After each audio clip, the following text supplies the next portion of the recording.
మీకందరికీ ఒక ప్రశ్న.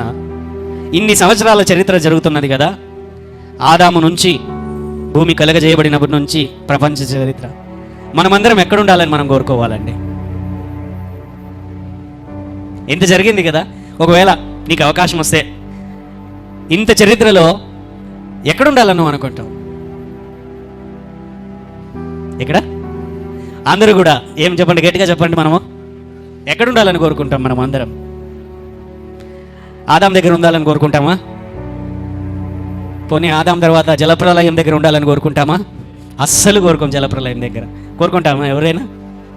పోనీ అబ్రహాముతో విశ్వాస ప్రయాణం చేయాలని కోరుకుందామా? ఏమండి, ఎడారిలో సరిగా అన్ని అవమానాలు, యుద్ధాలు, ఆయనకు కూడా అక్కడ ఉండాలని కోరుకుంటామా? పోనీ ఆయన కుమారుడు ఇస్సాకు దగ్గర ఉందామని కోరుకుందామా? ఆయన ప్రయాణం పొరుగు ప్రయాణమే అయింది. యాకోబు దగ్గర కూడా అదే పరిస్థితే. హల్లెలూయా. ఇంకా యేసేపుది అయితే దారుణాతి దారుణం. అమ్మి వేయబడ్డాడు, వెలివేయబడ్డాడు, గుంతలోకి వేయబడ్డాడు, చెరసాలలోకి వేయబడ్డాడు. హల్లెలూయా. ఆయన వెళ్ళిపోయాడు, న్యాయాధిపతులు వచ్చారు. పోనీ సమూయేలు దగ్గర ఉండాలనుకుందామా? హల్లెలూయా, చెప్పండి. పోనీ సౌలు దగ్గర ఉండాలనుకుంటారా? దావీదు దగ్గర ఉండాలనుకుంటారా? సొలొమోను దగ్గర? బంగారం అండి, భూమి మీద ఉన్న బంగారం అంతా ఆయనతోనే ఉంది, సర్వసంపదలు ఆయనతోనే ఉన్నాయి. దావీదుతో ఎవరు ఉండాలనుకోరు, ఎందుకంటే అరణ్య ప్రయాణం అయిందంతా యుద్ధాలు, ఘోరాలు, నేరాలు ఉంటారు చూసారా? ఆ ప్రయాణం తట్టుకోలేని ప్రయాణం. నీళ్లు కూడా సరిగా దొరికేటివి కాదు ఆయనకు తాగడానికి. సొలొమోను దగ్గర మాత్రం full gold, full lavish, luxury life అండి. అడుగుతున్నా ఎక్కడ ఉండాలని. పోనీ కనీసం దానియేలు దగ్గర ఉండాలనుకున్నామా? ఓ అమ్మో, సింహాల బోన్రా నాయన. హల్లెలూయా. Are you understanding? పోనీ శద్రక్, మేషక్, అబేద్నెగో ఎక్కడండి? అగ్నిగుండమే కదా. ఇంకా అగ్నిగుండం. పోనీ యేసయ్యతో పాటు ఉందామా? బాగా ఆలోచించండి. యేసయ్యతో పాటు ఉందామా? పరుగే పరుగు. శిష్యులందరికీ హతసాక్షులే. శిష్యులందరూ హతసాక్షులే. ఉండాలని కోరుకుంటారా? ఉంటారా? హల్లెలూయా.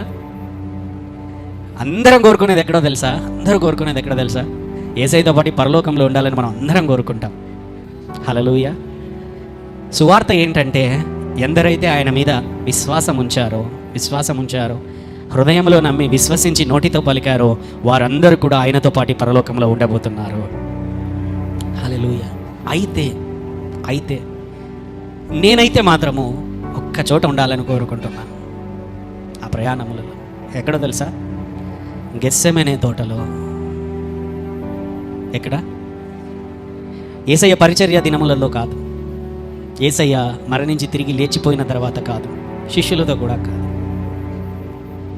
In the garden of Gethsemane, ఏదైనా వనంలో కూడా కాదండి.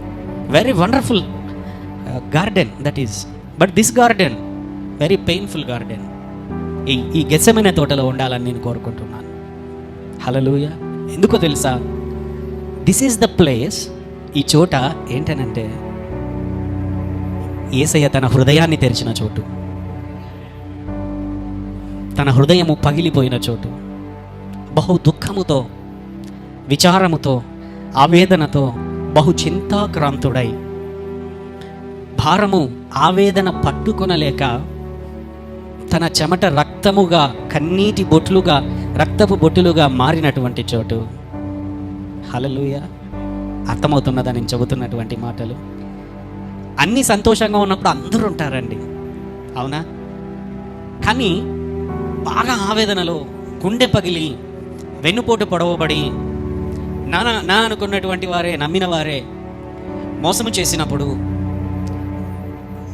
ఎట్లాంటి పరిస్థితి అంటే, యేసయ్య అక్కడ ఆ పరిస్థితులు ఎటువంటివంటే, ఎక్కడ కూడా యేసయ్య వచ్చి మీరు మెలకువగా ఉండి ప్రార్థన చేయండి అని చెప్పి యేసయ్య శిష్యులను బతిమలాడుకుంటున్నాడు. Are you understanding?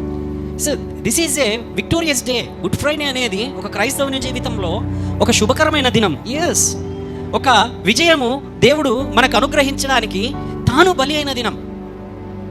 మన పాప భారమును, మనల్ని పాప విముక్తులుగా చేయడానికి, విమోచనగా ఆయన ప్రాణమును పెట్టిన దినం. హల్లెలూయా. ఒకవైపు నుంచే మనం చూస్తున్నాం, ఆ వైపు ఏంటో తెలుసా? మనం ఏం పొందుకున్నామంటే శాపం నుండి విడుదల, నరకం నుండి విడుదల, పాపం నుండి విడుదల, విమోచన.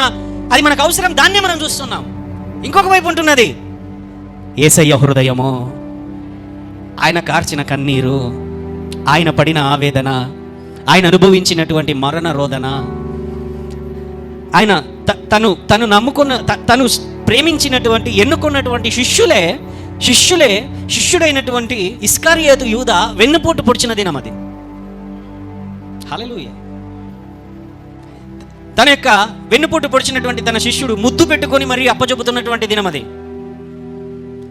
3.5 సంవత్సరముల పాటు శిష్యులందరూ కూడా ఆయన యొక్క ప్రయాణములో ఉంటూ విశ్వాసం నేర్చుకొని వారి యొక్క జీవితములలో అద్భుతములు, సూచక కార్యములు, మహత్కార్యములు, మరణించిన వారు లేపబడుట, కుష్ఠరోగులు స్వస్థపరచుట, చాంద్ర రోగులు, పక్షవాయువు కలిగిన వారు కన్నులారా స్వస్థపరిచి పైకి లేపబడుట చూచినటువంటి అనేకమైన రోజులు ఉన్నాయి.